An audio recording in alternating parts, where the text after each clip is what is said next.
دیکھیں، اسرائیل میں ایک سنگین واقعہ پیش آیا جب یسایہ نبی نے اس کے بارے میں باب 22 اور آیت 4 میں لکھا۔ وہ یروشلم کے محاصرے کے بارے میں بات کر رہا تھا۔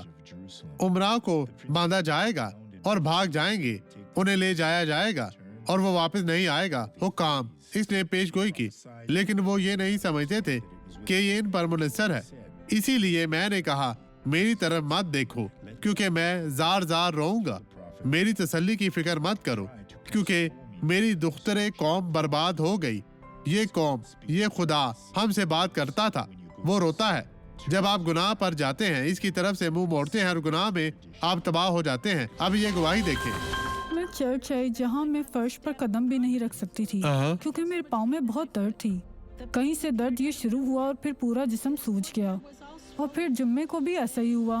دعا کے بعد میں جمعے سے ہفتے سے اتوار تک سوتی رہی تاکہ میں یہاں چرچ تک چل کر آ سکوں۔ میں گھر سے آئی اور آج میں اونچی ہیل پہن کر آئی ہوں۔ خدا کا شکر ہو۔ یہ ختم ہوا، خدا نے آپ کو شفا دی۔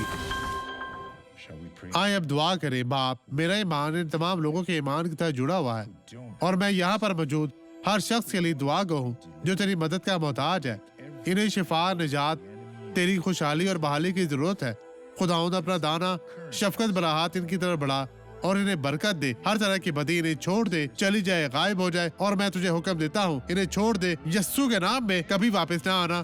خداوند آپ کو برکت دے، یہ نجات آپ کی ہے۔